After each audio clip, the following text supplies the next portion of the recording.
everybody. We are live. Welcome back to another episode of this week's Tales from the Tavern. I know it it always catches the group off guard because I'm always like, we're live, and they're like, oh my god, because they don't hear me right up until I start talking. So here we are. I've got a great group of people. I know I say that every week, but every week it's true. And so I'm going to have everybody go around and just do a quick introduction. Tell us a little about who they are and where we can find you on social media. So Star Shinobi, we're going to start with you. I'm Star Shinobi. You can find me at Star Shinobi on Twitter and Instagram. I am nowhere near as talented as other people in the community, but I like to put out little magic items that are useful to pseudo-useful under the hashtag daily D&D magic. Hashtag not so daily. But yeah, I'm just here and I like to talk about D&D, so let's get to it. Woo-hoo! Well, thank you so much for coming on. I know everybody's schedule is crazy busy, and I appreciate you taking time out of yours to come and hang out with me tonight. Next we are going to go to Atomic Zero. Hey everybody, I'm Atomic Zero. I'm a smally part-time Twitch streamer and I guess full-time TTRPG person.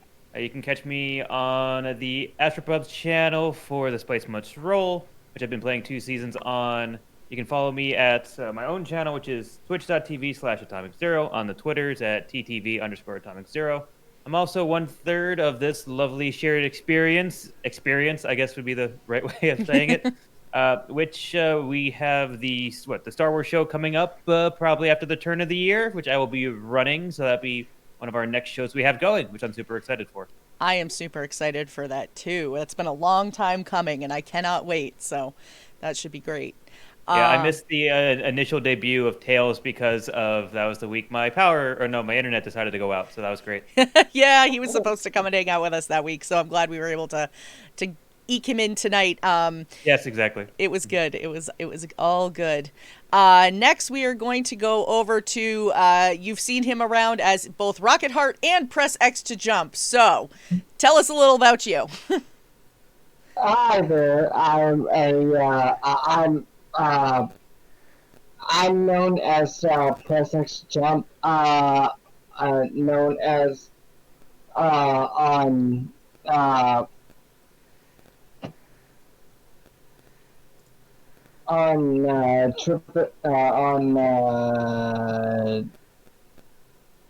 Chop on I'm on Yeah. yeah. What Wolf Split said in chat.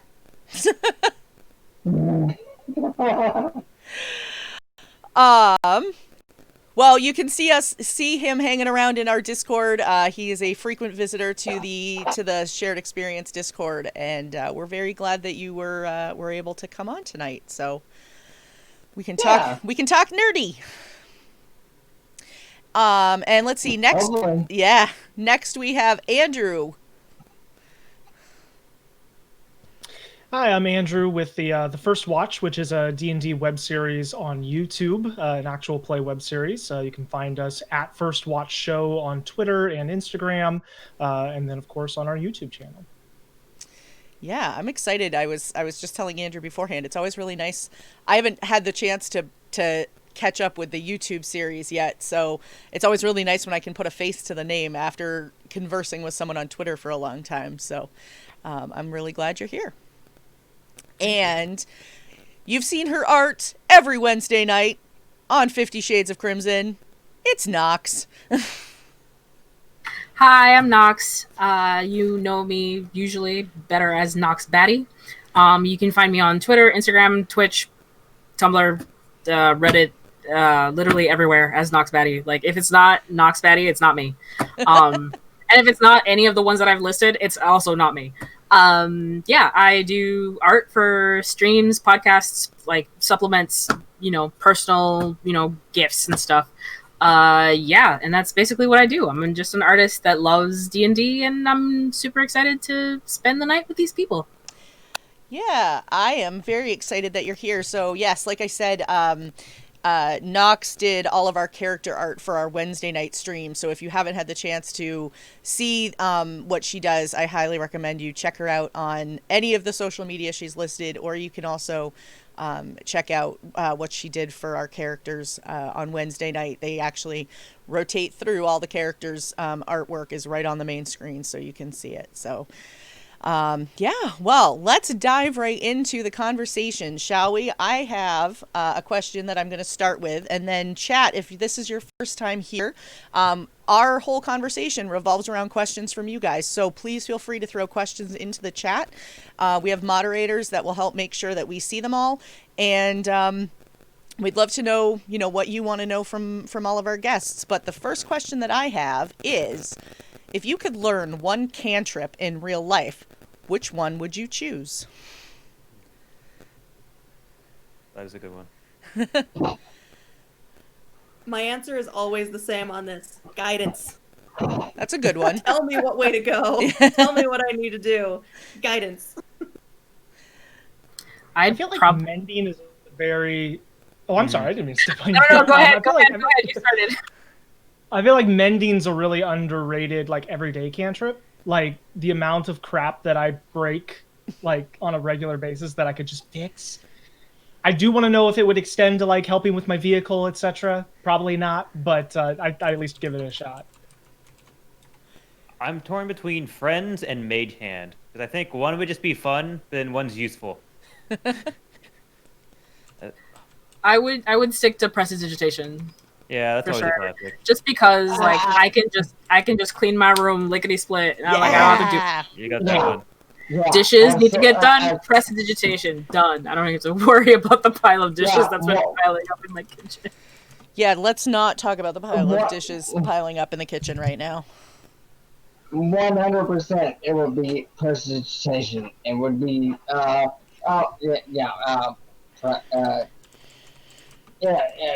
clean my bills. Yep, there you go. I don't think that's how prestidigitation works. Yeah, but it sounds good. Oh my gosh. Yeah, I'm seeing different people. Yeah, I'll take prestidigitation, so I never have to do the dishes again. I actually don't mind doing dishes. Yeah. I wouldn't use it for that, but definitely for cleaning, like everything else. I don't know, I feel like since it's a cantrip, if you can just use it every other second, I wouldn't stop using it. Well, that's true. There's no excuse not to use it. But here's the thing though, because you can use prestidigitation for so much. It doesn't have to be just cleaning, right? Be like, I want to light some candles today. There they are. I don't have to find the lighter. Right. Oh, I forgot to close the door. Oh, it's closed now. Yeah. Open It's the a fair windows. point because the amount of times that I'm looking for a lighter or looking for just those tiny everyday annoyances, it just takes care of all of them. Exactly. It's a multi-purpose. I'm gonna change my answer. Ooh. I'm gonna change my answer. Yeah. I gotta go prestidigitation. There you go. Nick, who is Relic in chat, just said, yeah, prestidigitation can also heat up your coffee. That's brilliant. True. Yeah. No That's hot, it. Yeah, no more cold. Never have cold coffee again. Never have cold coffee. Or No. alternatively, get yourself a cold brew. There you go. You want some cold tea, baby? There you go. Oh my gosh, that's amazing. Two All right, Earl that's Grey it. hot. Yeah, that's it. Show's over. We're going home now. We've had this conversation. We're That's all it. done. Goodbye. I'm sticking with my guidance answer out of principle. Okay, that's fair. That's totally valid. Yeah, it was funny actually because when I was thinking about what question I wanted to start with, I always try to start with a different question, every so often, and I'm like, all right, yeah, I could ask about cantrips, and then I'm like, I don't even remember which spells are all cantrips. There's only the select ones that everybody uses, and It depends on the system too. yeah, The things that I've heard you ask is, do you have to ask your do your ask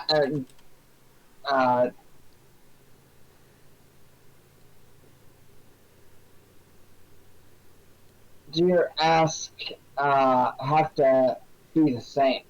yeah, the one about my dice. I asked that one a lot, so I was like, I should probably steer away from a question about my dice tonight. Yeah. Real question. Has anybody answered in real life, could I have thaumaturgy. Oh. No. I don't feel like anybody picks thaumaturgy. I I don't like even see thaumaturgy. the use for it unless you're No, like it's not. an It's not- announcer for like something. Yeah, it's like a Right. meme cantrip. It's just like if you want to do it, or if like you're a boss or a school teacher, it'd be good to have like. Exactly. Like if you're like in a position where you need people to listen to you immediately. Yeah. Or if you're a bad cook and need to immediately open all the windows to let all the Yeah, smoke out. something. Yeah. So every I forgot parent my ever, order. Yeah. to every get their parent kids ever. to listen to them. So Hey. I mean, this also then brings on the question, like, can you switch them out? Because once your kids hit 18, you don't need thaumaturgy anymore. Which cantrips stay with you forever. Exactly, right? So Oh, you have to that's think about it. Yeah, if you level up enough though, you get more. That's true. That's true. So maybe when your kid hits 18, you've leveled up in parenting and get Level another two. cantrip. And then you get prestidigitation. You get one It's more. not, you don't have like little tiny like slaves with you anymore. I also My feel kid's like 7, and I don't think I've leveled up at all. So I'd love to know when this jump happens. My kid's 12, and I'm wondering the same thing. So. prestidigitation still might be a better cantrip for parents. You know, I'm actually thinking that's the case because the number of times that I say, "Could you please just put your trash in the garbage can?" like, is not. Yeah. But here's the thing, though, right? Like, I mean, maybe this just like speaks to how I would be a parent, which I don't want to be. Let's just start there. But if I ended up having kids and I had prestidigitation, I would, out of principle, not use it. Just because then that would make them lazy. Be like, oh, but you can just like poof it away. Like, no. Yeah. It's not about that. That's not how I this can works. if I wanted to. I'm asking you to do it because you're supposed to do it. You Good get point. mage hand to keep on poking them or slapping them. Exactly. Yeah. Oh, well, yeah. See, now I want to. Well, I'm not planning on having kids, so I'm sticking with prestidigitation. I'm good. And this might be a flavor thing, just person by person, but I'm curious how you would run or how you think prestidigitation would work. Like, is it magically that the dirt or the trash is gone, or does it like Mary Poppins itself and like pick itself up and move? Actually to the dances. garbage? That'd be- As a DM, I say it dances. yeah, it has to. I like agree. that. I agree. It definitely dances. I would prefer it to just be gone. I just don't want to see it. Just Like, yeah, just I see it gone. better. What if instead of a Roomba, you had a mimic that just went around eating your trash? Ooh. Ooh, I like this. Like a That pet is mimic so that little like, cage on the side, and like, oh, 3 o'clock, time to clean. It's like door opens up and it says like, hark, hark, hark. Your Roomba is Just a goes mimic. around eating it, then it goes back into its cage when it's done. That's so cute. I Your love it. Roomba's a mimic. Oh my god. So, Star, when Might is as that well. going to make it into your list? You're welcome. I'm not. I want taking creator notes. credit. Not at all. No. And Wolfsblood put the question in chat. He said, "Can Mage Hand be manipulated to duplicate a Gib slap? If yes, Yes. that's what I'm taking." Sure it could. The Well, the answer better is part yes. would be if you had one parent that could cast Shrink, another parent could pick up the child with Mage Hand and just throw them where they want them. I think that Get counts back as to your abuse room. at that point. We lost someone. Uh-oh. We lost X. We Uh-oh. lost X. Well. Well, I'm still in my spot, so, you know. Yeah, you're all all that good. matters. I'm still in my Yeah. spot. Andrew's still where he's supposed to be. So, It's just me. Sorry, Knox is Star halfway Knox. off and Stars is gone. Oh, I mean, Maybe Knox, he if you went lean like over a this. little, you can become, Yeah. you can be press X, and Yeah. I think Star, if you got to the other corner of your screen, you might be able to get a hand in. what? There's one corner of your screen that shows. There it goes. Yep, just saw you. Oh, yep, you're splitting. Oh, yep. oh, We can that's share the funny. screen. My stream is apparently much slower because X is still on my stream. Yeah, mine is very slow as well. Mine is running ridiculously slow. That's all right. But I feel like Fucking- if you had Arrowing disappeared. Yeah. if you had message though, you wouldn't need a cell phone. You could just do it mentally, Ooh. or just annoy people. That would be That's nice. true, but it only works at a certain At distance, a though. certain distance. that's It'd be true. fun if you're in like a Starbucks or something. Be like, you forgot my order. You forgot my order. You forgot. Oh no, I wouldn't do that. I wouldn't do that for sure. But see, that's bold that's- to assume that I'm using my phone to call people. That's I'm not true, using yeah. my phone to call anyone. not just Especially that. No. mental texting. Yeah. No, not just Like that, but sending. just like yeah. I would never do that to a service person because that's a guaranteed Oh, it's spit gonna be terrible. Yeah. in but- your food. Alright, I'm gonna point out I am a religious person, but I'm gonna make the joke about this. You go to the Okay. nasty religious people and be like, Karen, this is God. Stop it. Get your shit together. See, Yes. and that's where Yes. thaumaturgy would come in hand. Yeah. Aha, there we go. You even have that big booming voice to be like, Karen, shut the fuck up. Yes. So you've obviously taken the cantrip, and then you need to show me how. Yeah. I have spoken. Oh my gosh. Dude, So changing gears and yet also staying topical. What voice changer are you using? yeah. I use voice mod combined with a stream deck for easy access. Nice. There's all I've used sorts- voice mod too, and I think it's There's fantastic. all sorts of stuff in here. You can be in a cave. Hello, guys. This is a fun one. I've used this during a game. Yeah. I've used both of those during a game, especially when I'm playing a god. Like I had a cleric in one of my games, so I always use like the voice I just used for Bahamut. So it just be easy. Yeah. You need to enunciate something. I used it. I played a Fate accelerated game, but I modified it so that I was playing a mouse folk. And Mouse folk. Hold on. There's one actually called Chipmunk. Where is it? yes, Where is it? and that's what I used. Hi guys, it's me. I'm the chipmunk. Yep. Oh no. And I feel like that's we need that for our Mix'em game. I yep. love it so much. Yeah, that's what my character used like Your the whole chipmunk time. hamster, yeah. It was pretty great. I have voice mod, but I've never actually managed to get it to work. So I've never It used can it. be tricky. You have to get the right lines together. Yeah. I think it's more of a technical thing. It's like you have to. So here's an atomic helpful hint. So basically, you have to get if you get all your inputs right, you basically just set the voice mod output to everything, and it makes it a little bit easier. I'll have to play around with it. But yeah, I mean, it's not too bad once you find like the right inputs and outputs. It's all a virtual thing. But then you have some really nice ones. And herein we get into the first difference between my YouTube show and streaming, because all my mods are done in post.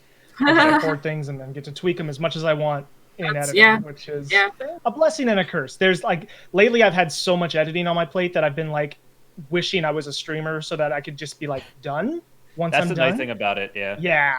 Yeah. I mean, I think both have their pros and cons, right? Because then it's like, okay, if something goes wrong on stream, you're like, well, there it is. But then if something goes wrong for the YouTube, you're like, I could just edit it out. It's fine, right? So it's like it has its pros and cons. Yeah. I can just edit it out, Well, aka. I mean, try and salvage it Yeah. without Yeah. knowing, No, right? Like, the amount of good joke crap of people watching you.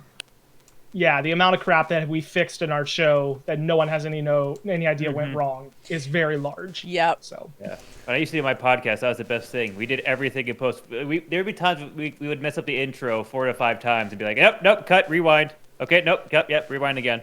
But when we swapped it to Twitch all the time, and then it was just like every episode was a live blooper wheel. So it was just like, can't do anything now. Yeah, I was on a one shot with someone the past weekend, and we actually had to cut it off because the capture wasn't working. Oh Mm, no. All we could Yeah. think was, thank God we weren't streaming. But at the same time, it's also like, okay, we got to go back now. But hey, that's just more D&D. So Yeah. Yep. I'm not gonna Yeah. complain about that.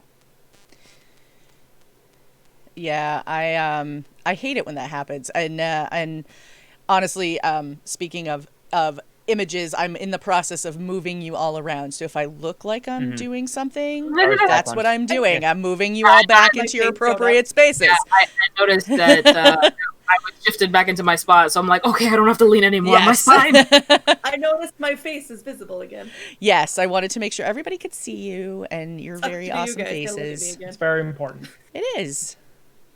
So let me. Have we figured out what happened to? No. I don't think Nope. so. No, not sure.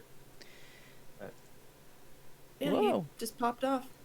You guys are going to see a very What- big image pop up in front of the screen in a second, and that's just Oh. because I'm I got stats. putting him Yeah. in. He's going to sit in. He's going to sit in the Correct. back. Wonder if his internet popped out. That's No. what I'm That's wondering. possible. He disconnected a couple times as we were all getting ready, so I Yeah. imagine that may have been the issue. Hey everybody! So welcome to the stream. Don't pay attention. Don't pay attention to anyone behind the screen. It's fine. Yeah, it's all good. Just go about your day. Just go about your Okay. stuff. Sorry for the dragon that's like floating around in front of you all. There he Any is. questions on how to live manipulate a stream as you go? Right. Luna can take them. Here we go. So this actually is a great question. So we do, as you can see, a lot of stuff on the fly on stream. There, press X to jump is now my god stats dragon. So there you have it. And it's like, oh my gosh. Okay. So Andrew, you do stuff on YouTube. So are you doing it live on YouTube, or are you recording it and then uploading it? Everything's pre-done. So we film around a table. Well, before COVID, we would film around a table, and with multiple cameras, and then I would bring that in and do a multicam edit. I'd add sound effects. Sometimes we do miniature shots. Since COVID, we've continued that approach just via remote. So everybody involved, everybody involved with content that's been released so far has been filmmakers within my circle. So we've all had our own access to cameras and stuff like that. So we jump on a web call similar to this, but still be recording with our cinema cameras. Yeah. And I edit all that together. Okay. We've started doing some recordings where it's more like Zoom based, and that's been great because it's opened up the ability to talk and play with people from around the world. And so those will look a little different. They'll look more like a stream with overlays and everything. Still pre-recorded, still edited down. We'll do B-roll shooting with miniatures down the road.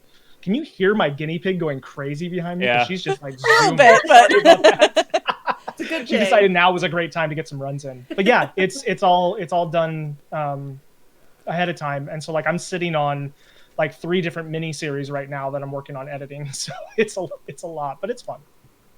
That's cool. yeah, it's neat. I mean, I like the idea of being able to pre-record stuff, so that way like you could almost end up with a backlog, but at the same time, I don't know. I think one of the things that I really like about being live is being able for us to have the chat interaction, especially on a stream like this. So, yeah. We do miss out on kind of that interactive element. I think that's something that we're searching for with doing a pre-recorded show, is like finding that audience and connecting with them, because there is we make our stuff and then we push it out and we hope people watch it, but we don't get that live back and forth like streamers do. Yeah. Which is pretty cool. Yeah.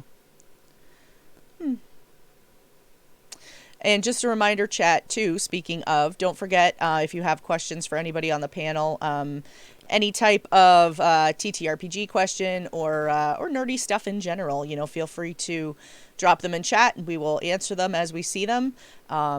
We are pretty open to talking about all kinds of TTRPG stuff. So, yeah. Well, then I'm gonna pull up another question for you guys. And my question is, what other than what you produce, is there any other D&D or TTRPG content that you listen to or watch or are anything like that, podcasts or anything like that you guys follow?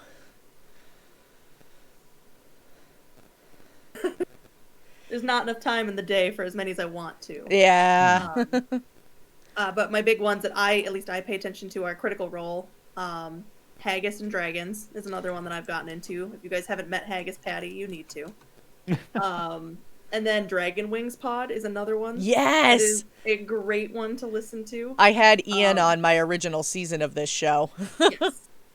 Yes. Yep. Obviously, there's Shannon and Paradise and the Paradise RPG group. Mm-hmm. I've just started to get into those guys, so I have a huge backlog. They're awesome. Mm-hmm. Yep. And then I would be hard-pressed to not talk about Monsters and Multiclass.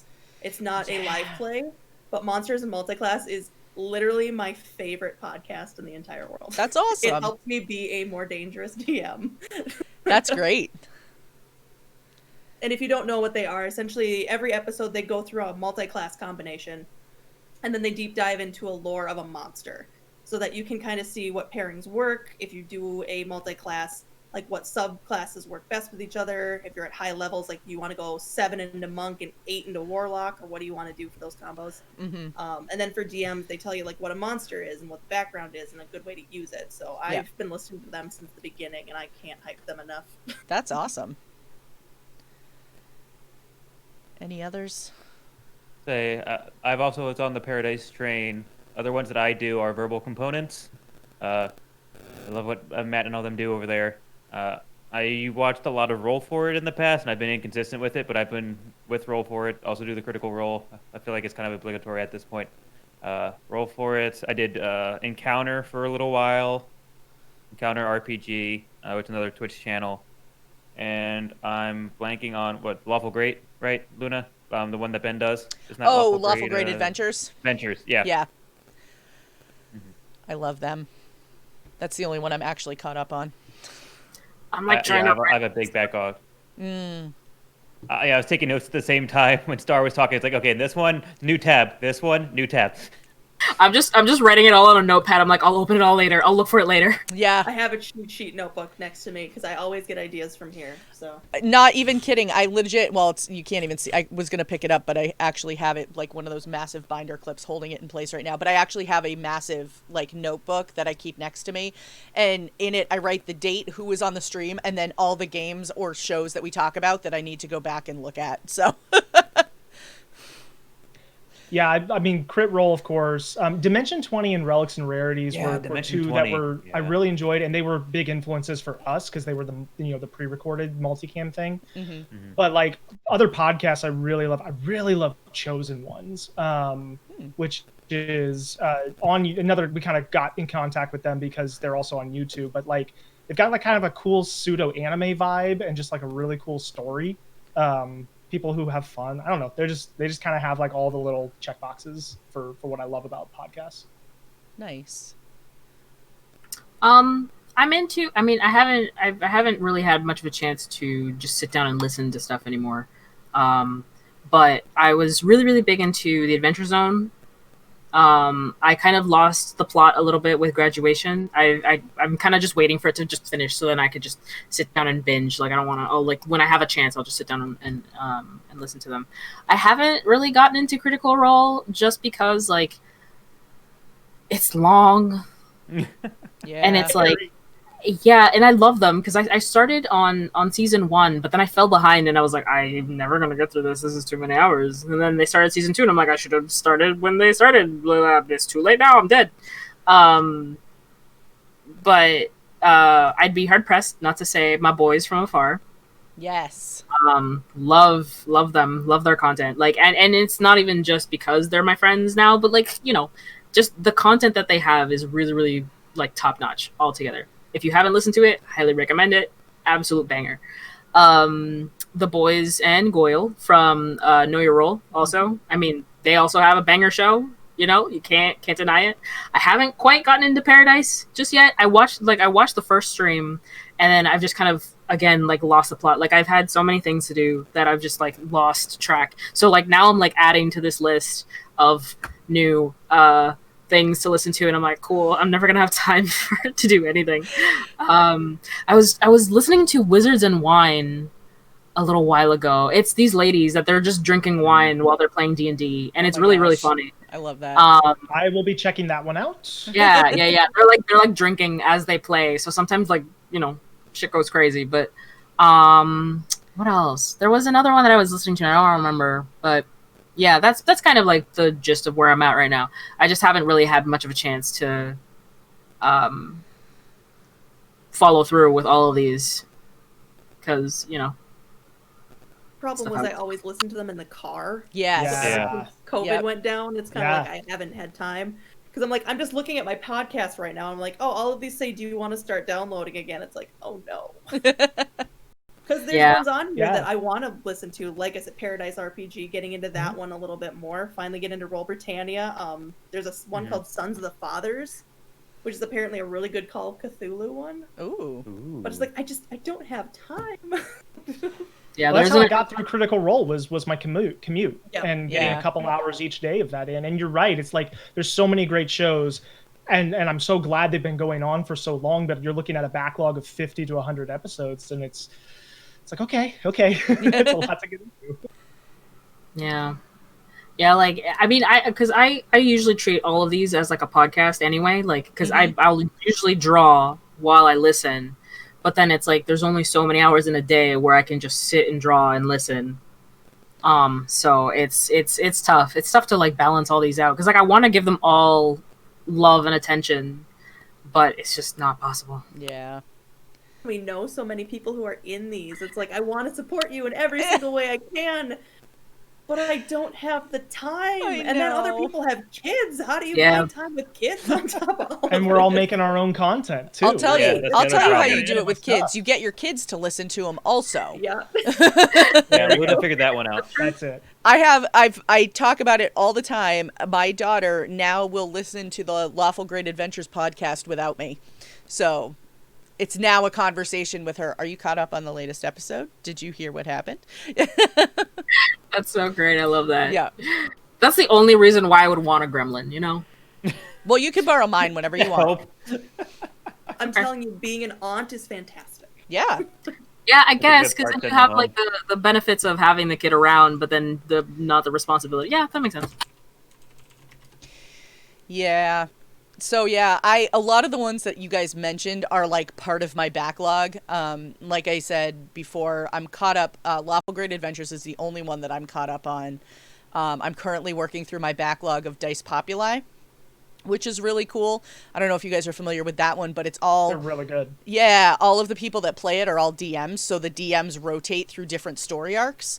Oh, that's really cool. Yeah, it's really neat. And that's a 5e. That's a 5e actual play. And then I also really like Verbal Components. The guys at Verbal Components are just, fun and silly. And then Plot Hooks is a good one too. That's another great podcast. So Samuel. I know. Yeah. Star and I are on one. We have to do like a second recording because we had some technical difficulties. But, Yes, yeah. I was we're on, like, I or was D&D, whatever. right. Oh darn. Yeah, I got to do one with them a few. Well, I guess it was a few months ago now, but and that was a ton of fun. So, yeah, it's good times. Good times. Well, we did have a couple questions in from chat, so I want to start to get to those. So, Braids Blades asked on the voice mod theme. So we're backtracking a little bit. Where do you get great music to help with TTRPG games or sound effects? My first one was always I started with Battle Bards. Battle Bards is usually a good one if you don't mind dropping some money on it. They have really solid music and soundscapes, so it's like ambience music. Old haunted cave or human marketplace, anything like that. I use them quite a bit. Next one is just when I need something in a pinch. YouTube. You can use bots to play YouTube music right into if you're doing your game through Discord or anything else like that. Occasionally, I find some on SoundCloud. But I know there's a lot of official ones out there. I just haven't gotten a chance to explore a lot of them because I know that you can find like TTRPG ambience like CDs and things like that. But I just haven't checked them all out.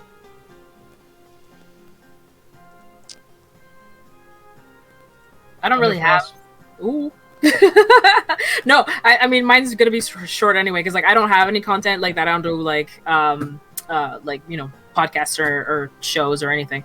But whenever we do play D&D, usually we'll just do like like the bots in the chat and stuff, and then occasionally we'll go into like Spotify because sometimes people have already built like D&D playlists on there, so we'll just like toss in like Spotify. And then we'll just do like a group listen type of thing, and that's kind of how we go with it. But I would assume that like if you have a show, you'd probably want either original content or like the what's that called, free stuff, Licensing free or license free. Yeah. Yeah. I guess that brings up a good point because if it's a home game, you can use whatever. You can use Skyrim music. You could use Pillars of Eternity music. You can do whatever you want. If you're trying to do something on Twitch or YouTube, yeah, it has to be either something you create or something that you have approval for. So that is a big difference. Yeah, for the show we use a lot of stuff from Envato Elements, which is great because it's like $30 a month, and so I buy like 1 month of it, and then I get everything I need for that month, and then I cancel my subscription. But the trick with that is you have to like license everything per video you use it in. So if I'm going to use it like the same sound effect for 7 episodes, I just need to like generate 7 licenses. So it's a little annoying, but for the price, it's really worth it. We are, very grateful to have, a composer on our team who does a lot of our theme music. But then, I mean, like for home games, that is my big weakness is like, when I'm DMing, I cannot think about music for whatever reason. So I tell my players, like, somebody be the music person, like get it on your phone, get it going. That's your job. For the show, again, luckily, because we're editing, I have all the time in the world to worry about it. There you go. Yeah. Don't do a lot of streaming stuff. So I think the only time I've streamed something, we used Sirenscape. Which was a pretty simple one, but otherwise it's like, honestly, my players can't focus on the music, so it just doesn't really do anything. Yeah. And half the time I can't get to go through my microphone software anyway, so I'm just like, play. Okay, never mind, I'm not doing it. Yeah, that's one nice thing about Roll20. It will help you with it. Like you can upload everything through Roll20, and then Roll20 will just be your music player if you need it to be. Didn't know that. That's nice. Or you can play be on like Roll20, yeah. You can be like me, and we just like make a server, and then we just invite a bot, and that takes care of everything. Yeah, that's the other thing. I do it one of 2 ways. If I couldn't find one that I could download, so I had to play it like through the bot. So sometimes I use a bot, and most times I just use Roll20 because Roll20 you can just upload audio files. Because like I always use like standard city ambience, like it's like a crowded marketplace. You use it like every other session, depending on if you're in town or out of town. So it just you can upload it, it can save, and then you can just play it whenever you need it, and just loops. So that's great. And then you don't even think about it until we'll be like halfway through a mine. I'm like, shit, why are we still in a marketplace? Crap. Okay, hold on. And it's like every time I don't even think about it until after a while I'll hear like a cart go by. I'm like, why is there a cart going by? And I'm like, oh wait, I'm the guy controlling it. Never mind. That's funny. I definitely don't ever ambiences have that better. issue on this stream. Never ever forget about the music on this stream. Never. I do like those ambiences better than music a lot of times, like Yeah. especially I do for like home games and stuff. Like just give me like a 15-minute track of like background noise that I can loop. And I don't know, like we're not like super immersive when we play, but it is kind of that little extra touch. Yeah, that's why I like Battle Bards. I know I used them on when we did the one-shot Luna on How I Nerd for the Was it for Stack Up? No, for that Kickstarter project we did. Oh. I'm blanking on the name. I really love that project. I'm waiting for the book to come in. Something. Either way, I used it at the very start. It was like that you start out on a ship, and I use a ship pulling into port soundscape that Battle Bards use and things like that. But yeah, I much prefer the ambience. But if I can't find it, I just have this generic like background music track that I just have playing. It's just like my go-to default, just in case we need something to not be silent anymore. Here you go. Yeah, that's fair. Yeah, like my group and I, like we try to like do not really character voices. Like I think there's only 2 of us that really try to like actually get into character and all that kind of stuff. The other 2 are just kind of like, well, because one's like a murder hobo fairy bard and the other one's like a bread cat. Don't ask me what that means. So like we try to get into character, but when it comes to like ambiance and stuff, like we also don't really care all that much. So usually what we'll have is like I don't know, like ambient Witcher music playing in the background, and we're like, yeah, that's good enough. And then when we'll switch it to like something battle music when we start combat, and like, yeah, that's fine. Sounds good.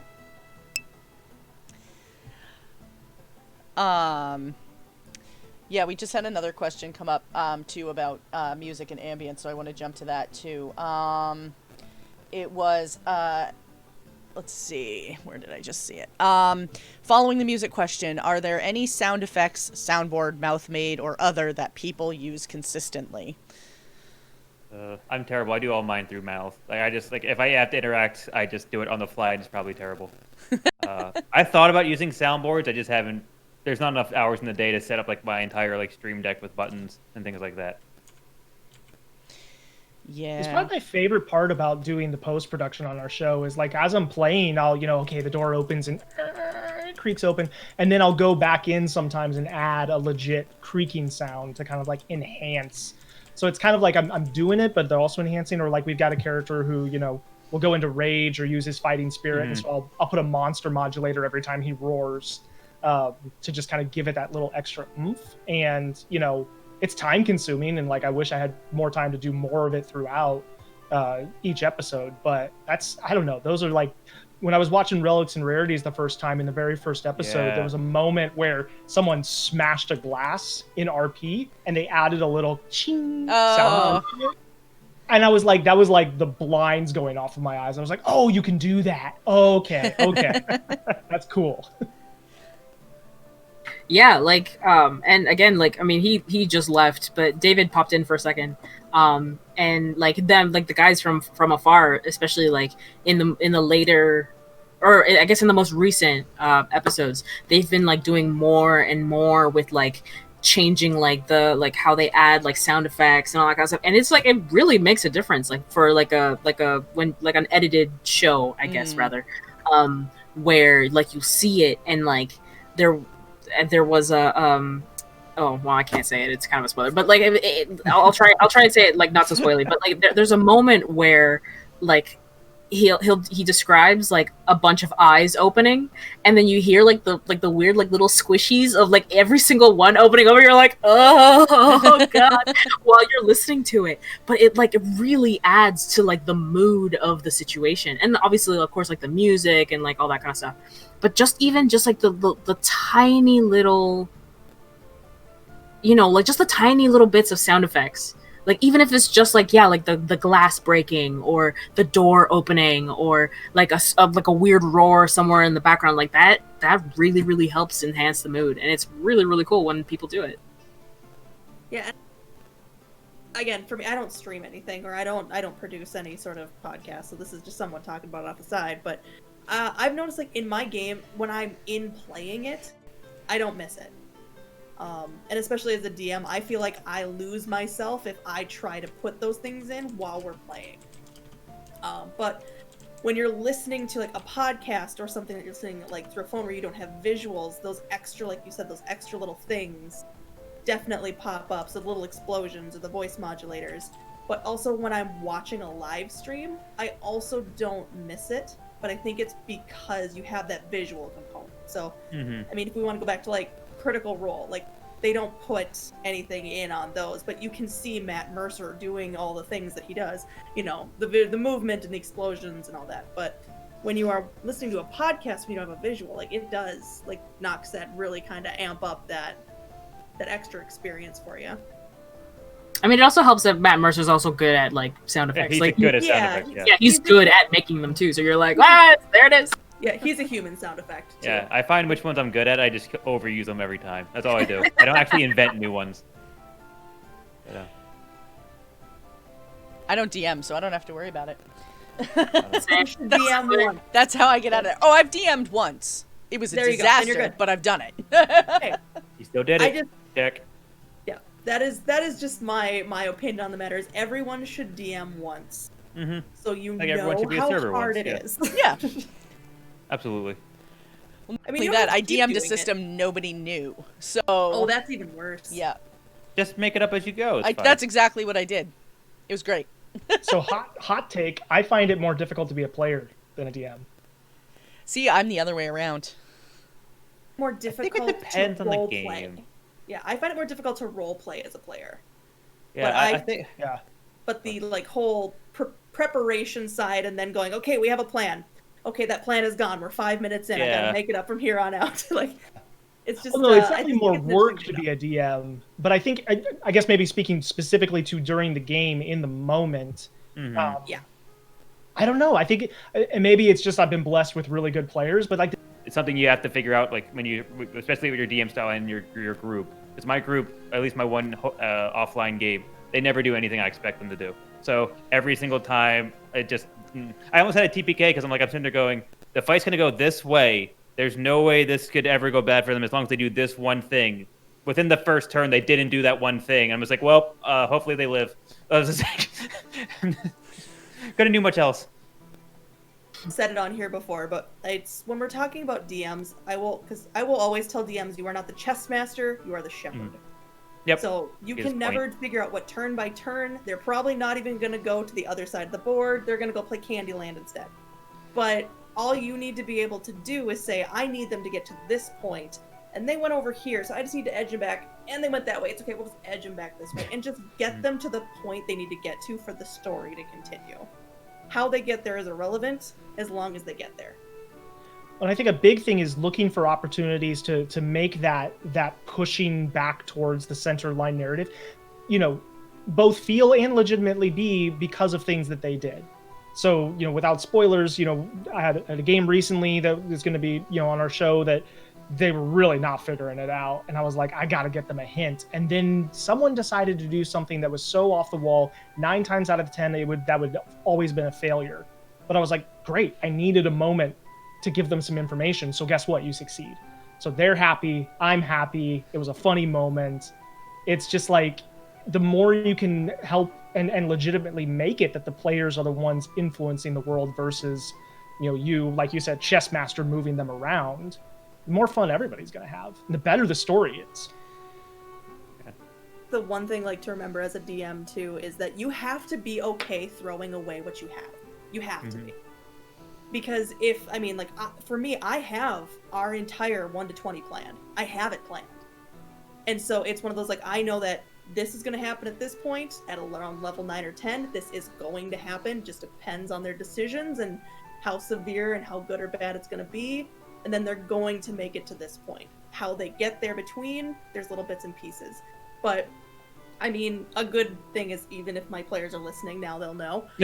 My players were supposed to go to the Underdark. I had it planned. There was a big crevice and a mine, and there were monsters coming out. Monsters. They're going to go down there and be heroes. Nope. They didn't. They found a wizard, they stone-shaped it closed, and we were done. I have lost an entire arc, and that's fine. Because they figured out a better way to do it. And I gave them all the experience points that they would have gotten in that underground because they fixed a problem. So they leveled up really fast. But there's that moment of, you guys outsmarted me. God damn it, congratulations. Oh, yep. Every DM has it where you're just like, you can't do that. You're like, no, wait, you can do that. Yeah. Crap. Okay, well, next day, let's move on. But yeah, I did the same thing. One of my next quest chains or story arcs, they figured it was gonna be this plan of they came across this attack site on a trip. There's the only survivor was a kid. They were gonna shepherd the kid back home, and the kid was gonna ask them to drop him off at home. But little did they know, he was just a ploy for an evil faction that was gonna kidnap somebody and so on and so forth. This big to do. But before they got back, someone decided to read the kid's mind or completely unprovoked because he's just a weird character. And he figured out that it wasn't who he was, and they caught him and tried to get some answers out of him and basically killed him before then. So I'm like, so then this, because he was actually an old person. He was an old gnome disguised as a kid. He's altered his shape or whatever else. So killing it was totally fine. fine. Yeah, he was totally. fine. He was a member of a cult or something. But we ended that session and I went, my entire quest chain now is invalid. I don't know what to do now. And I'm like, I just completely made up something 100% different.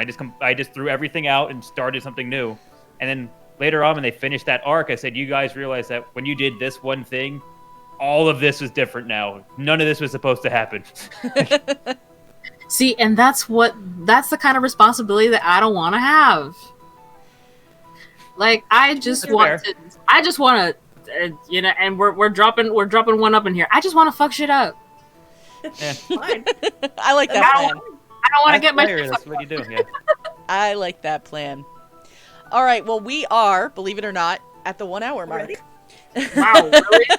So we're going to take a quick break. We'll be back in, 5 to 7 minutes or so, and give our guests a chance to get up, stretch, all that good stuff, refill drinks, and we will be back shortly. So we'll see you in just a little bit.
Oh man, I still have to fix this screen too. Oh well, we will fix that one on the fly. I hope you guys all had a good break. And we are back. And for those of you who saw it, I did throw up a poll on the break, and it was the same question that we started with, was the if you could have a cantrip in real life, what would it be? And the winner was, no shock to anybody, prestidigitation. Prestidigitation, man, that's my shit. So there you go. Star and Nox, I'm sorry, I have to get you readjusted back into squares. So that's okay. That's okay. Nox looks like she's on 2 screens. She is at the moment, yeah. She's just that cool. I am everywhere all at once. Here's the thing about prestidigitation. I would take it in real life. I almost never give it to my characters in game. Because what Right? how am I going to feed the boss? Yeah. Clean their room? I'm not going to do that. I mean, listen, in that regard, I do give my characters prestidigitation sometimes, not always. The one that uses it the most is my germaphobe. Oh yeah. Interesting. So You gotta have a good RP reason for it. Yeah. Like, we went down to a sewer once, and they were not having it. I feel like that might be outside the range of a cantrip. But I could see what they'd be like, ha, ha, ha, ha, ha.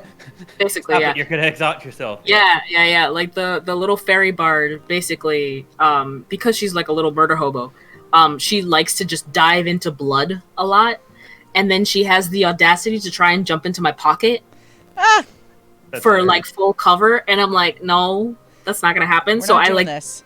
I'm like constantly prestidigitating her, and then the cat too, the tabaxi. There was this really funny bit where we opened this sarcophagus, and there was, like, I don't know, some sludge inside, and he was just like, I wanna drink it. Let's sip the liqueur. Let's sip the mummy juice. And we're all just like, no, don't do that. But he dove in anyway. He didn't drink any of it, but he dove in anyway, and my character was just like, oh, and just like prestidigitating them constantly, just like, oh, I can't even look at you right now. I just had like 4 things pop in my head of what I would have happen at that point. yeah. I mean, our DM is a little lenient because the guy who had played the Tabaxi, he'd never played D&D before, so he was but he's like a silly person to begin with. Like, that's why he made a bread cat. Like, just, let's talk about it for a second. So he was a little lenient with him in that regard, but it was funny. And now we just, like, every so often we'll find like some kind of sludge, and we're like, don't. I love first-time players.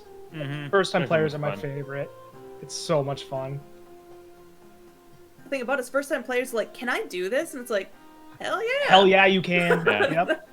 The only thing that you're held by is the rules of what your spell and your sword say. It's You so have true. at it otherwise. And what you don't know is that because it's your first time, you're going to auto-succeed. You don't know that, but I'm going to do that for you. The first thing you try is going to succeed. Choose wisely. Our DM is not that lenient. Like, he's just like, okay, it's your first time. Like, I won't have any consequences, but you're not gonna automatically succeed. Mm-hmm. So we've lost plenty. But but it's really fun. It's really fun, especially too, like, because he was just like, can you do that? And we're all just like, yeah, fucking do it. What was all of your first, like, oh, I can do that moment? Like, when you first started playing role-playing games, do you remember what that was? My unfortunate thing is I listened to a lot of D&D before I played it. Yeah. So I knew a lot of the rules beforehand. But I think it was, at one point, it was a little bit later on in our game, because again, I should surprise no one, I'm a little bit of a rules lawyer when it comes to being a player. In a good way. Both of us, like, it works for both of us. But we had that moment where we actually came up on a group of, like, a zombie horde attacking a group of soldiers, and it was like 200 zombies. And I was like, I have Channel Divinity. I don't know if I can do enough. And the DM went, if they're all looking at you, it counts. If they can see you and they can hear you, Channel Divinity works. And we're like, really? And so I had a druid that was playing with us, a gnome druid that liked to ride on my dragonborn's back. That's just what he did. So he hopped on her back and did Thunderclap. And all the zombies looked at us, and I went, Yes. channel divinity. That's amazing. And our DM took his dice. He's like, I'm gonna do it in groups of 25. He's like, roll. It's like, so what does it look like when you wipe out 200 zombies? We're like, Yes. Yes. That's amazing. so yeah, that was that. probably our. We can do that. I don't really remember because I haven't really had much of a chance to play many games. But like I've played a few, but they've all been like really, really short-lived games.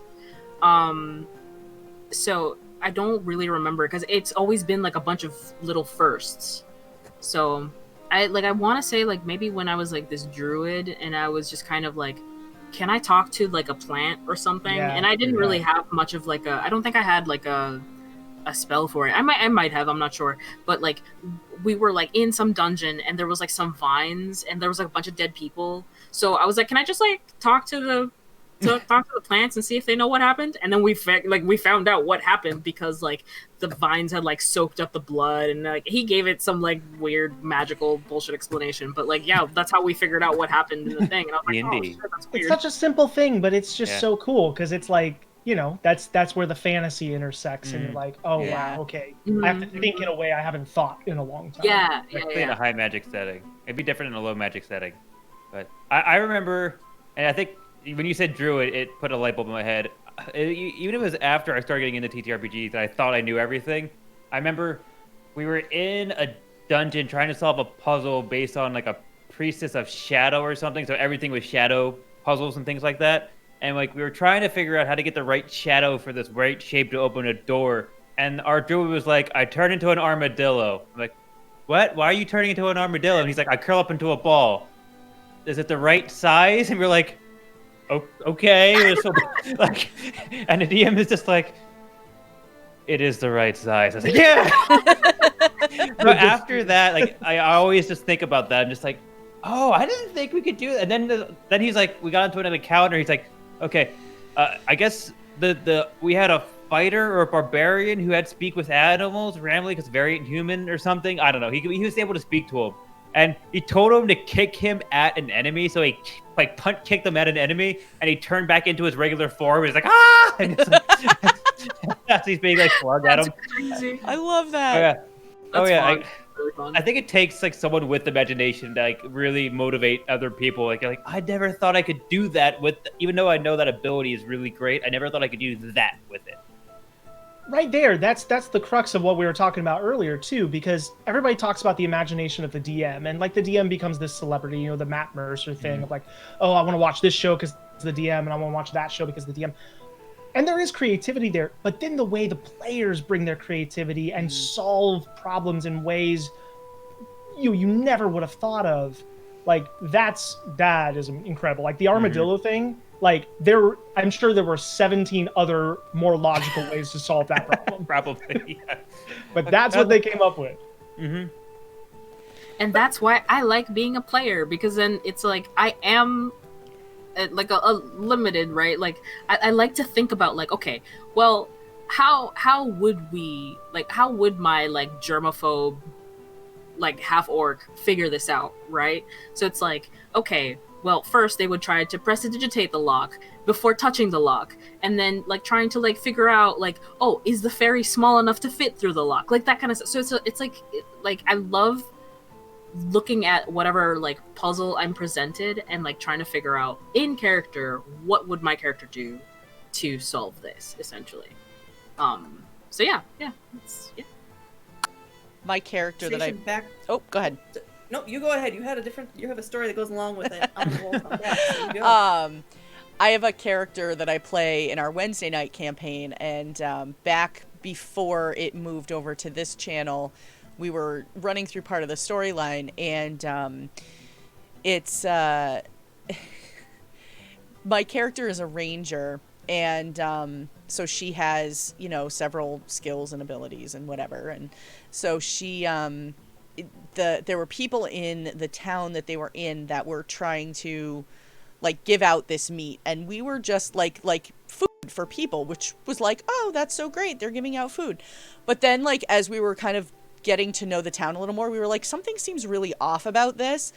And so we were at the tavern that we were staying at, and we said something like, you know, can we just see, like, before you cook this, can we see it, you know, could you bring some out to the table so we can look at it? And those people at the restaurant. yes. Okay.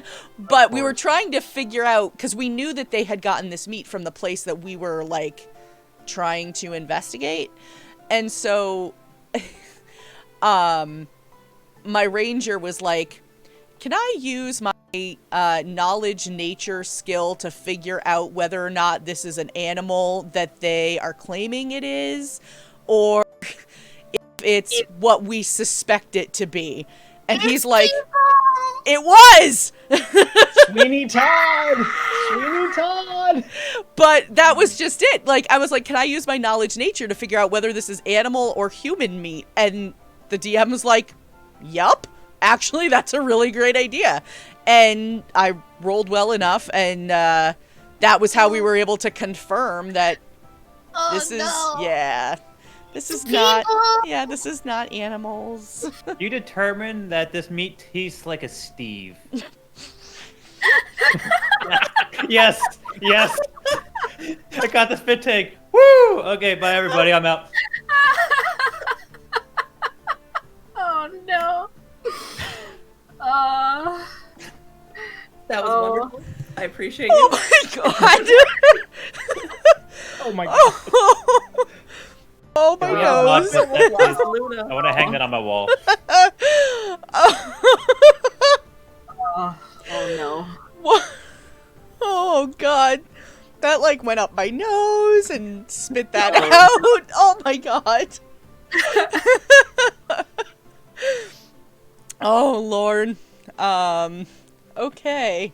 Moving right along. We actually have a couple other questions from chat that I do want to make sure that we get to. One came in, and these actually all came in before the break. So one came in from Nick, relic_know your role. Are you superstitious about your dice? Do you put them in jail when they misbehave, or are they just math rocks to you? They're math rocks. This is probability. This is the superstition is fun to play up, but they're math rocks. I mean, I wouldn't say I'm superstitious, but I definitely don't like people touching my dice.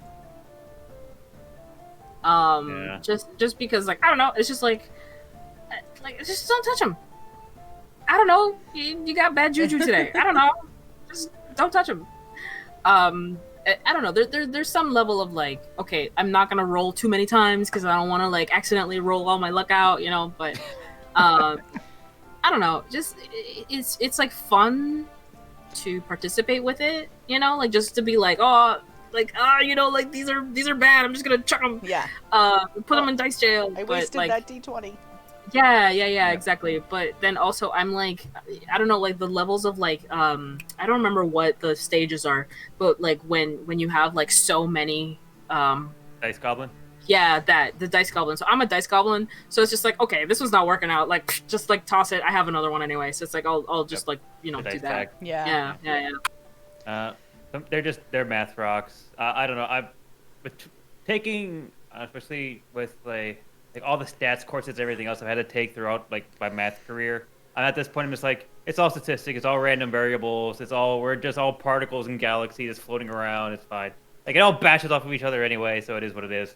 Like I'm like, I'll take the same dice. I'm like, oh, it's a one, meh. Oh, it's another one, eh. Like I don't know. It never really bothered me, and plus, like especially with doing everything electronically now for all sorts of reasons, it's like you go into Roll20 and you're like, roll. Well, I can't really change them out anyway. I can change the color, but like at the end of the day, it's just like, hey, it's all just luck.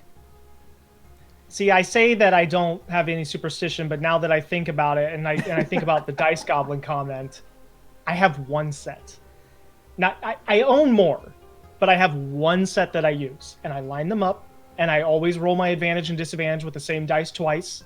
I don't have two D20s, so maybe there's more superstition that I'm letting on. Do you have any idea how crazy that sounds to me? Like, I only have one set. I'm like, are you fucking They're kidding my me? dice. They're I my know. dice. I have I 5 know. sits setting right in front of me right now, and I play online, so like I don't even use them. They're just sitting here. These are just the ones that are sitting just in the dice tray. I have. That's one, more two- than you need. No. You need There's Yeah. one set. I think One, I two, own one set, 4, maybe 5. 1.5 sets. I'm sending you some dice, Atomic. I have 7 bags. No. Bags of I dice. have one full set, so that's one die of everything, and then I have one pack of extra like themed D20s, and that's all I got. And I've never rolled them once because everything's online. It's just like Like I follow dice creators all the time. I'm like, I love these dice. They're $100. I don't like these dice anymore. Like, Yeah. I see that. I'm the opposite. I'm like, these dice are $100. Can I? It's a How good do deal. It's a good deal. how yeah. many sets can I get? Yeah. No, not even like how many commissions do I need to do to get them? I like that. So I'm literally like I'm sitting here and I'm just looking. This dice bag alone has 5 sets in it. And then I have another set right here in this. Yeah. So I enjoy when people give them to me. I have lots because I've been gifted them. But yeah. Couple sets. It's in my mind. I know they're just math rocks, but there's still periodically stuff pops out. It's like, nope, this one's cursed today. Yeah. This one's cursed. Which in the back of my mind knows something about the way the dice is made and the way I'm rolling it today is just not working out. yes. But there's things like when I start, I have 5 d20s. I just have those just in case we get into monster battles, and I have this one's for this one, this one's for this one, so I can roll them all at once, and I'm ahead of the game. But there are times where I'm like, you've given me a 1 6 times in a row, you're just done for the day, and I'm just gonna move on. But before we start, I roll all of them if I'm a player, because I do have them all when I'm a player. I'll roll all my d20s, and if any of them get a 1, they're out for the day. Yep. And I know it's statistics. And I But know statistically, it's dumb, that's the but one you anyway. should use. Yeah. I know, right? I'm going to give you a Yeah, 'cause 20 it's gonna now. go the other way. Yeah. It's all bell curve. Yep. Yeah, I guess. I don't know. I don't know. D20, isn't it technically all 1 in 20 chance to get it on every single roll? Well, Yeah, so every- here's the every thing, number is equal everything chance. in the world not a 50-50% chance. Yeah. It either Yeah. works or it doesn't. Yep. Yeah. Yep. I guess, but I just like the shiny clack clack. Yeah. That's you all that have matters. multiple If it sets- makes Oh, you agreed, happy, that's all agreed. that matters. Yeah. But if you Yeah. have multiple sets, having superstition of the once you roll a 1, you're done kind of gives you the reason to use more. Kind of. Yeah. The only reason why I would ever have more dice would be like if I'm a rogue and I have to roll like 20 d6 for a sneak attack. I'm like, I don't That's want to roll fair, the yeah. same d6 over and you're- over again. Those aren't even counting the D6 I have for the In your rogue I spell just was slots. playing. Oh yeah, there you go. Yeah, Unless that's you so need to smart. fill a spell slot counter from Arcane Spectacle. I know. So, I'm so excited. I don't even know where my dice are right now. Like, they're probably still packed somewhere. I don't even know. That's right. This 'cause was you the just most moved. hotly contested poll we ever ran on our Twitter. Was as a DM, when you have to roll a ton of dice, do you roll them all at once and make a big sound, or do you roll them one at Oh, a? All of them at the Oh. same time. I think it would Yes. depend. I would say I'm all not- at the same time, but that's just for efficiency. I'm not patient enough you know, to I roll will one say, at a time. it depends. If we are in person, you get the drop. Because in my group, we play online, but we're still doing physical dice rolling. Yeah. So it's like, am I gonna do, like, if I'm in person, I'll do the drop. But if I'm by myself and we're doing it online, you just see the microphone, I think the 1 at a time is more effective. Just that bump, bump, Mhm. bump. Well, yeah. that's because you're trying to scare people. See, I find And that's- multiple and that's dice at once. I find multiple dice at once to be more intimidating because if it's just one at a time, I never know if they're just rolling for the sake Yeah. of rolling or That's if true. they're. The secret DM, the behind the screen where you just like you randomly roll a dice. They're like, what was that for? Like it was nothing. No one. Just keep playing. Yeah. And just like, But if I hear I mean- like 60 20s hit the table at once, I'm like, oh shit, something's going Now- down. but I think that's a new idea. You have to do the massive DM like roll behind the screen and just like nothing happened. Just it's fine. It's like, like, oh, that's interesting. Like, what is? Like, Oh, keep going. nothing. Yeah, open the door. It's fine. Don't worry about it. DMs, I have you think that ever door is done fine. that? Have you ever done that just to mess with your players? Like you're not actually rolling for anything. You've just Exactly. rolled. Like, just to stress them out. Yeah, I think it's fun in person when you just roll a That's die. what- Like, That's Yeah. what Star does. That's cruel. That's the whole point. Because then, like, you can take a completely normal room, you can just do that once and be like, oh, it was nothing, and then they'll trap check everything, and for no reason. I do it when they've been going on for 15 minutes about a door and I'm getting bored. I Yeah. just roll it. Yep, you just put it. Dice. Oh, guess what? Now the door's a mimic. Surprise! I'm gonna push you to figure out what you're doing as quickly as possible. Yeah. Like, I'm Yeah. not gonna be like, all right, guys, come on. But I will roll a dice. Ooh. Because you never know. Something might be sitting out there waiting for you. Or it's just kind of... But there's also this point of, I do it also, so when I'm actually making a roll, you don't know. So if Nox is so upset with all of us right now. Dude, like that my players. because like my DM, thankfully he doesn't do that. Why? Because that raises my anxiety so high that I'm just like, I can't do this anymore. Sorry guys, I'm out. Peace out. I'm gone. I can't handle this player- anymore. But if I know I have a player that's that way, I will use it more strategically. Yeah. I won't do it as much. But there's also the thing, like, I want to kind of roll it back to when we said we roll it one at a time. You go, that's mean. Yes, that's kind of the point. Like, if you are up against a storm giant, I want you to be afraid of this thing. And that can be a technique of actually kind of setting some of that fear into the player. In a sense, because, like, it's very easy to just be like, oh, it's just a game, you know, we're not actually fighting this thing. But all of a sudden, when reality starts to kick in a little bit, you get a little less reckless and a little My more... anxiety starts spiking. Hey, I find for that, the best way to enforce that is to bring an NPC who can die and have them one-shot him. Like, you're fighting a Stormlord, he puts the club down, he splats. Oh crap, this is serious. Bird. Whoopsies! Like, or you go, oh god, that's so many dice, I need an electronic dice roller. I don't have this many physical dice to roll that much damage. And they're like, excuse me? They're like, just give me a second. What's really, or ones that I've done before that's actually a little funny is, oh crud, I don't have enough d6s. Can I borrow yours? That's a good one, yeah. And then they're like, that is no." borderline. That's borderline evil right there. That is. I mean, again, I'm so thankful that my DM's not like that. I mean, Again. he's also a dice goblin, so he has like, I think he has more dice than anyone I have ever met in my life. Like, he could open up a shop with how many dice he has. It's insane. That's crazy. Say this on this end, as a DM, if you actually have a player that this actually, like, knocks, that this actually physically hurts them, don't do that. Yeah, don't do that. Yeah, definitely don't do that. This is wanna all make in it good fun. fun. Yeah. Like, this is my little way of stressing you a little bit. If I'm actually causing you distress, I'm going to stop. Yeah, I mean, I say that, and I mean, like, of course, like, you know, like, we're playing the game, so, like, do whatever you want. Like, it does physically pain me. I'm not gonna, like, freak out and just, like, you know, like, flip the table or anything.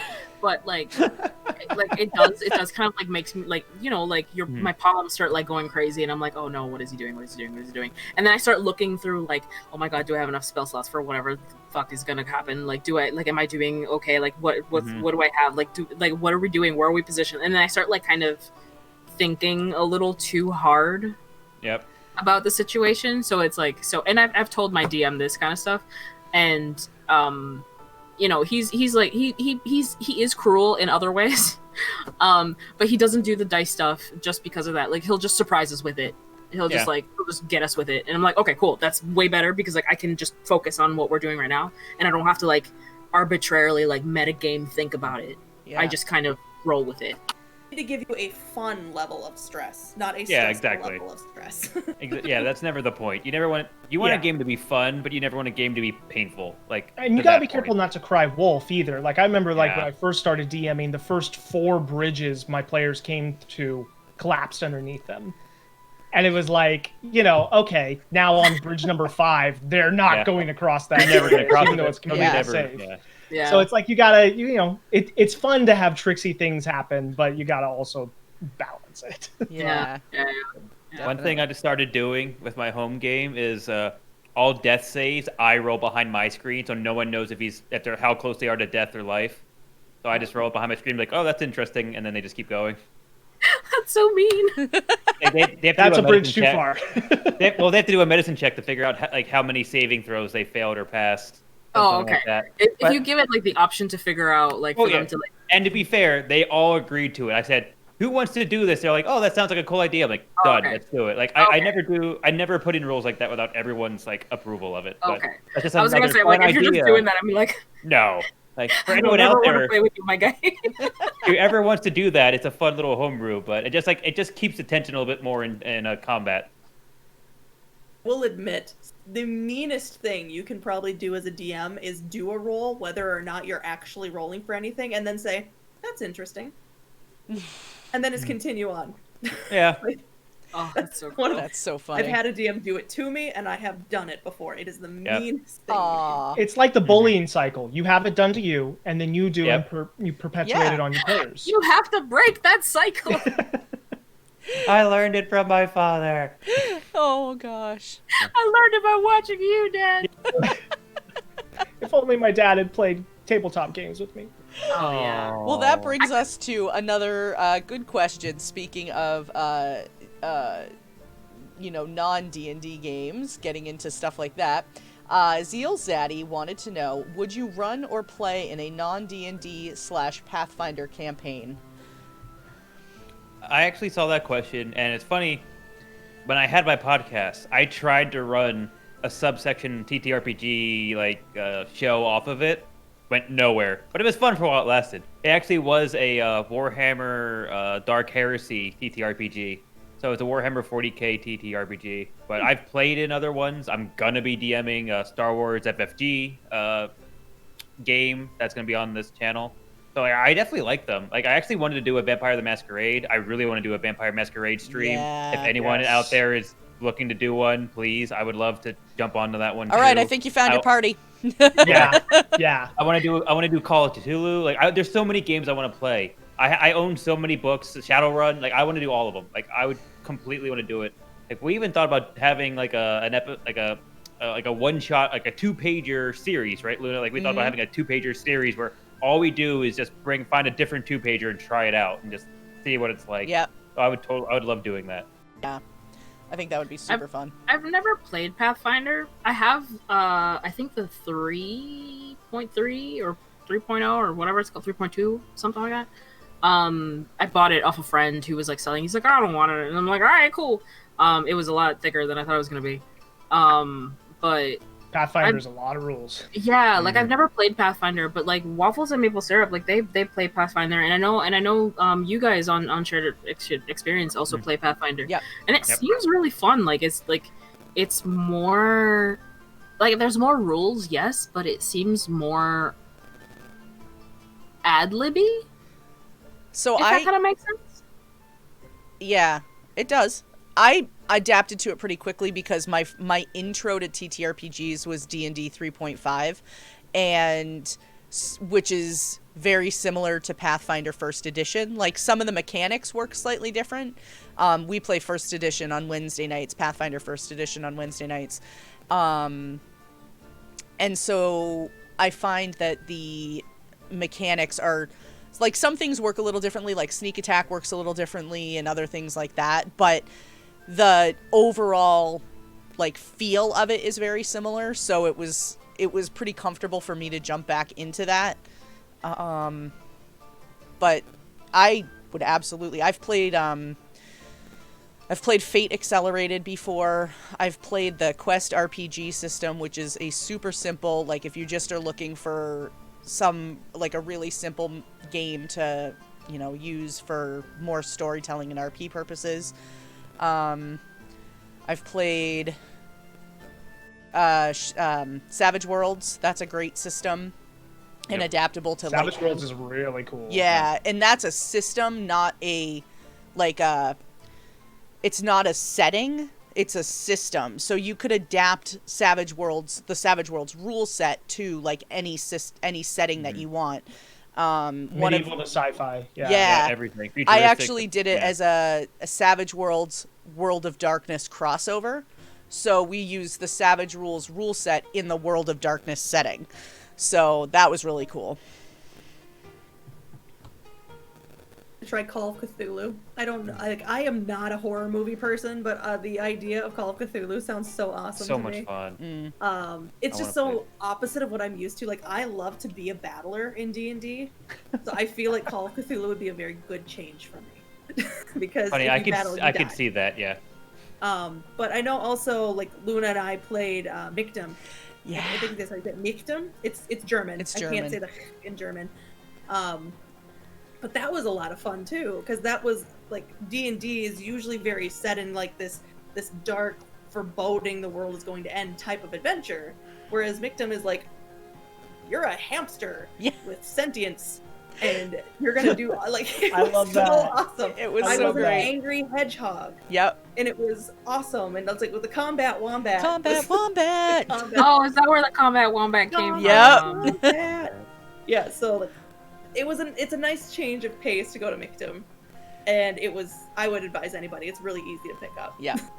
That's cool. I'd never heard of him before.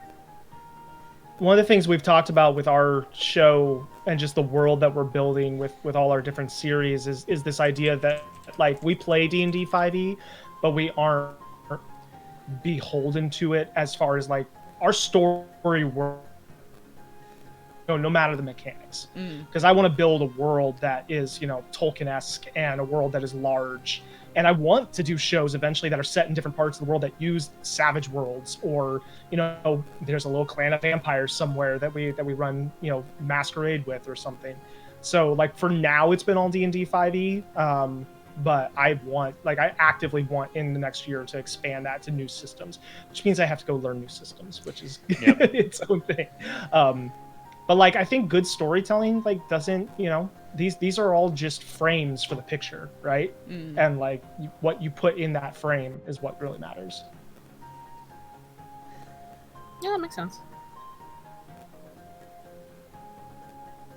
I've played the Fate system before. Only once though, because there was like a group of people that were like, oh, we're gonna like try this out and see how it goes, and we did like a How to Train Your Dragon type of Oh, that's fun. scenario. Yeah, Yes, like we please. each had dragons and we were all Vikings, and like we had like this little mystery thing, and it was a fun little one shot, and it was an interesting like how like I think it was like 1 to 3 is something, 4 and 5 is something else, 6, 7 is something else, 8, 9 or whatever. So it was a really interesting system. It was very like easy to pick up, but I mean you could literally make any kind of story with it. So yeah, it's really interesting.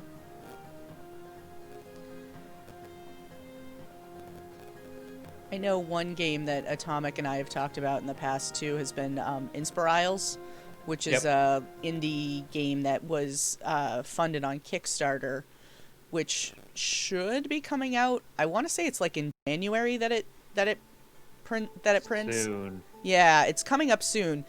And the creator actually is interested in sending us a play test to stream on here, which is going to be really kind of fun.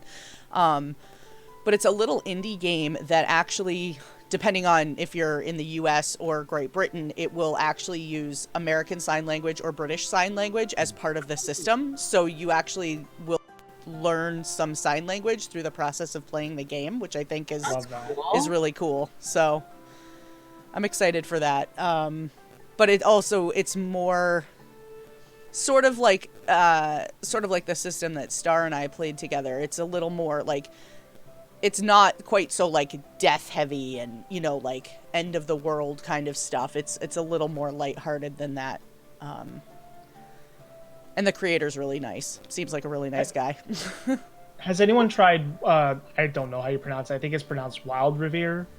Oh, I've never that yet? tried it, but I've seen it. Like I've seen people play it. Yeah, because they tout it as a non-combat game, like still a TTRPG but no combat, and kind of a little more. I'm not gonna say cutesy because that's not I think it's a very legit game, Yeah. but like I think just a little bit more of a soft, gentle, more exploratory type of thing. I've been wanting to try it for sure. Cool. What was it called? Wild River, but it's like WYLDRIVIR or something. Like it's an interesting spelling. I will check it out. How is that?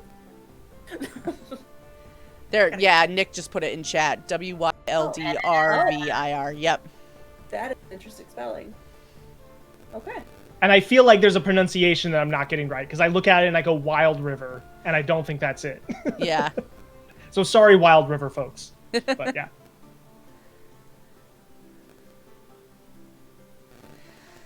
Nice. All right, well, let's see. We've got a few other questions too that have come in. So, let's see. Ashmore DM, have any of the folks here adapted mechanics and storytelling tools from systems other than D&D? We were sort of touching on I that. haven't played D&D up to this point, except for playing Micdom once. So I haven't been able to really adapt anything from other TTRPGs.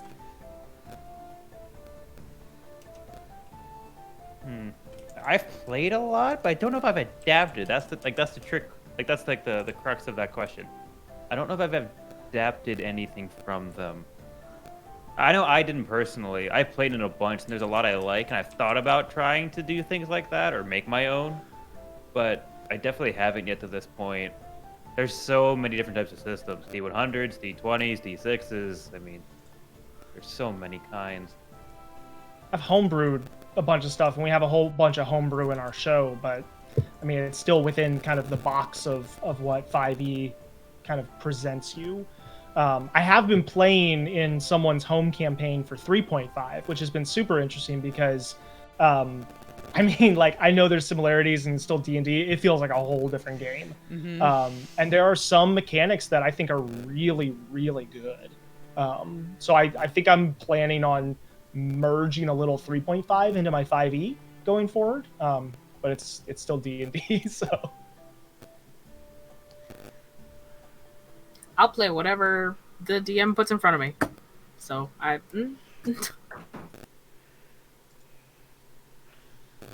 right, well, there you go. Let's see. Beast Wolf would like to know, what character are you supposed to play as a new person to D&D? For example, a barbarian or what? Beast Wolf is very new to TTRPGs and just joined my community, this community, and another community that I'm in and recently, and is interested in learning more. So what would you recommend for a brand new player? A ranger. I think a ranger is one of the best. Oh, I see that, Nox. I see that. I love rangers. I can't control my face, dude. I can't. I think that a ranger is great because there's already a lot of, like, for most people, a lot of literary references, like the Aragorn type character. Like, so you, from an RP perspective, you can kind of get an idea of where you're going from. And then it's also like you can play it as almost a strictly martial class, but you can dip your toe into spellcasting. And so for someone who's maybe a little intimidated by the amount of spellcasting that like a wizard or bard would give you, but doesn't want to just completely do barbarian and only hit things, I think a ranger's a really good middle of the road option. I mean, yeah, I can see that with the points that you've given. I don't know. Like, I would probably go more the either a fighter or a paladin, just because you get kind of the exact same thing. With a fighter, you just get the chance to like feel heroic, I guess, because you get like the extra moves and the extra, like, you know, the extra swings and the extra attacks and all that kind of stuff. And then it scales even more, like they become so much powerful, like in later levels. So for someone new, I would suggest them to play a fighter just to get that, like, just that feeling of like of being a hero.